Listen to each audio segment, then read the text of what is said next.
We have finished 4th grade language, so let's talk about it. Hi, I'm Jennifer. Thank you so much for joining me today. I really appreciate it. I appreciate your time.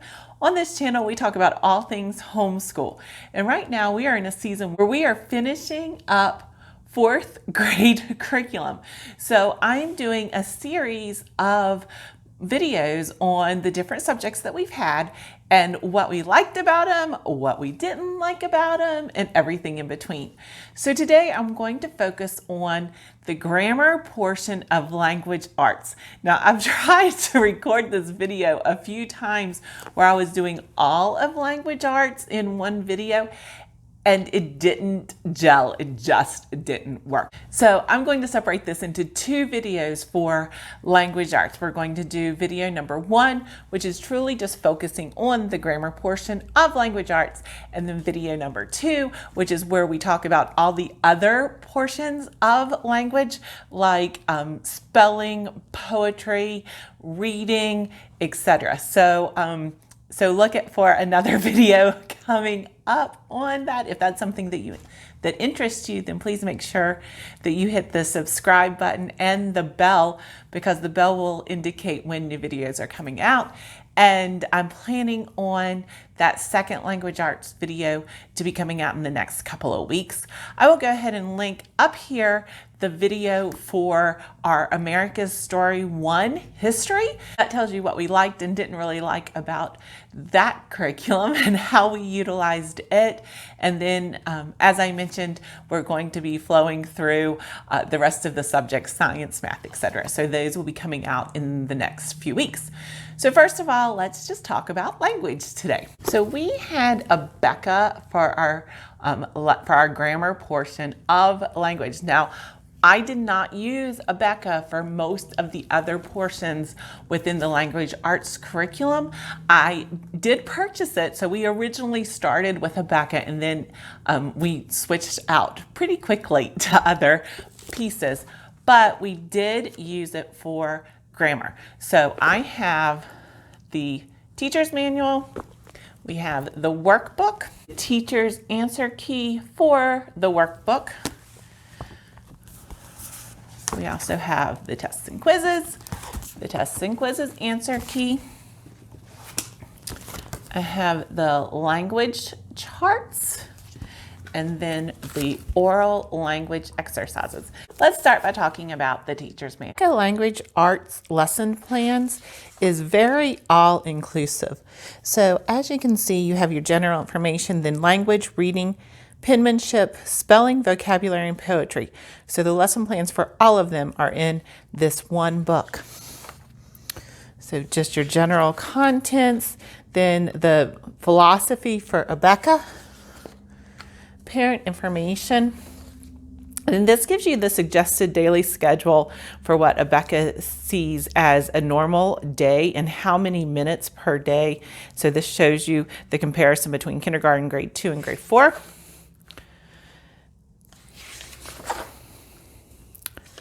So you have your scope and sequence. So the only scope and sequence that I'm really going to talk about is the language, because that is the only one that we focused on with regards to ABEKA. So the scope and sequence, and then yearly goal. So for the scope and sequence, they want you to obviously understand your punctuation marks. Then they also want writing, recognizing the different parts of speech, and then diagramming sentences. In this curriculum, they show you information about the time allotment, quizzes, creative writing, etc. This is really something where they're giving you everything that they consider you will need. Here are some games that you can use. Then here are your lesson plans. So your lesson plans really are everything that you will need. So they show you the preparation, the procedure, the introduction to the new concepts, and then the homework. And so for each lesson, you will see that they have that same information. This book is separated into the language section, which goes the 170 lessons, and then you have a reading section, which also has your 170 lessons, then penmanship, spelling. And with spelling, they give you some different games and things like that that you can play if you want to. Some of these, just note, some of these games are more for a classroom type. It's not just one-on-one. Within the appendix, you have book report forms. So this is your short form with the checklist. Then you have your writer's checklist. These are the sentence strips, and they will indicate in the lesson plans when they want you to work with the sentence strips. Then here's your phonics review chart, and then the information about your cursive formation. Then at the very end, it gives you some samples, your homeschool planning calendar, progress reports. Is truly all-inclusive, I guess is the best way to say it. Pretty much everything that you would need to say to know when things are being scheduled is all in here. Secondly, we did purchase these language charts, and I'm really thankful that we did because we use them quite a bit.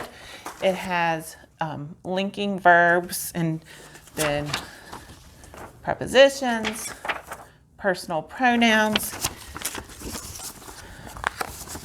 the state of being verbs, and within the teacher's manual, it will tell you when you need to get these out, which ones you need to utilize, and which ones you need to go over.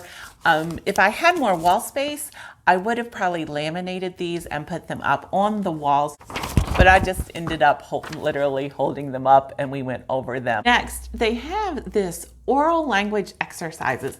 And so when I purchased this, I really didn't know exactly what it is, but it is exactly what it says it is. It is oral language exercises. And so you have these different sentences that you're supposed to read, and what the goal is for the students to hear what a correctly structured sentence is for basically whatever they're studying, whether it's subject and verb agreement, whether it's difficult verbs, just those types of materials. This is just the exercises for doing oral reminders. For example, like here's sit versus set. And so these are really good. It's hard to make them interesting though, in my perspective. We tried these, it didn't really work, but I am going to keep this around because for those difficult words, for those difficult verbs to use, it's great to have this reminder and to be able to just pull them out every once in a while. I did not use it nearly as much as what the teacher's guide recommended, but looking back, I really probably wish I did. I think that this is helpful, but again, it's very hard to make interesting, which was one of the reasons that we didn't use it as much as we should have. This is what I would probably just consider an add-on. It's not a necessity, but it is useful. Also with ABEKA, you will have tests and quizzes. So you have the tests, and they are just what you would think, just your standard tests. So they also provide the answer key. And so what the answer key tells you is it gives you the tests or all of the tests and quizzes with the answers, and then it'll tell you if you are grading them, how much to mark off for each problem or each portion of a problem. So that was very nice. So let's talk about grammar. So this is the student manual. Now ABEKA was updating the student manual, and I believe that they did for the school settings. I'm not sure if they have released yet the updated manual for homeschool. I know that they didn't release an updated manual for the 2020-2021 school year. My understanding is that the new version will provide one lesson per page, whereas down here, this page would be split between these two lessons. And so that does get a little confusing sometimes. So I think that will be a great update for the curriculum. So here is the contents. So the first section is really about writing, which I think that's a little deceiving as to what you actually get, because I think there are better writing curriculums out there. We actually didn't utilize this as much as was recommended in the teacher's manual for writing, because we supplemented with a different writing curriculum, which I'll include in the different video.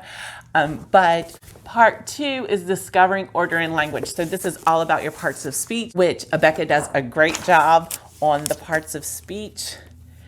And then part 3 is expressing through exactness, and that really gets into the dictionary, which I didn't use that section of it because we use the dictionary with our vocabulary. We use the dictionary on a weekly basis with our vocabulary words. So I didn't really need to do this because we already learned how to use guide words, etc. So we basically skipped that portion. There's also a portion in here about encyclopedias, which I did just do a glance over, because encyclopedias, quite frankly, aren't used now as much as they used to be.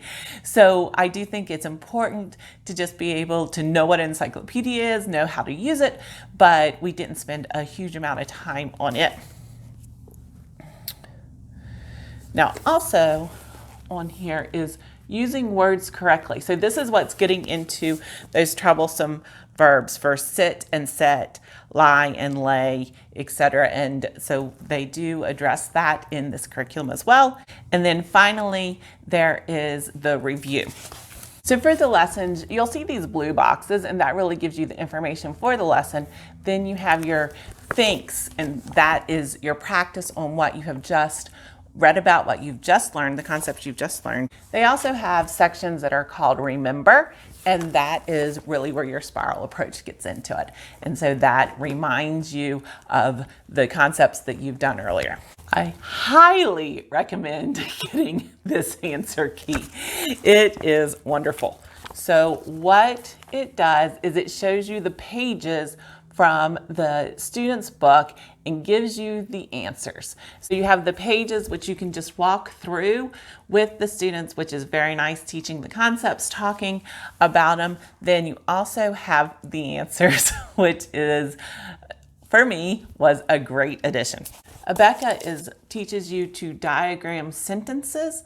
And so my daughter was really excited when she got to the point where she was able to diagram a complete sentence. That was a big, exciting moment in our homeschool. I really enjoyed the ABEKA Grammar curriculum, but it did get just a little bit dry, just doing the worksheets over and over. And so I pulled in one resource to help us with that. And that was from Teachers Pay Teachers. It's this interactive grammar notebook. I'll include in the description the link for this interactive notebook from Teachers Pay Teachers. For the different parts of speech, you have different interactive activities. So for example, we'd have to, for the verb, it tells you what the verb is. Then you would cut out 2 of these flowers and you can glue it on, and then it gives you samples of what verbs are when you move the petals.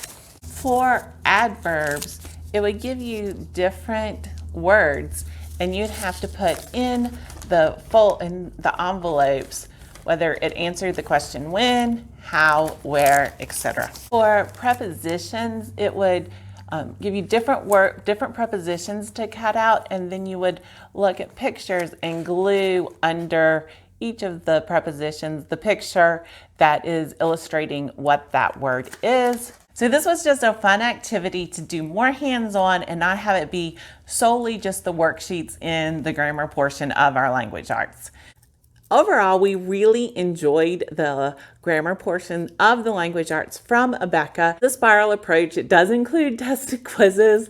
Obviously, you wouldn't have to use those if that's not something that you like. I am very thankful that we decided to include the interactive notebook, because just doing the worksheets day in and day out, there are quite a few problems on each page, and so that did get bogged down a little bit, and we wouldn't do all of them. For example, I would say, like, do all of the evens on this page, or do all of the odds on this page, because there are quite a few problems on each page within this book. As a short preview for part 2 of our English language arts, the only other part of ABEKA that we used for ELA is the read and think skill sheets for reading comprehension.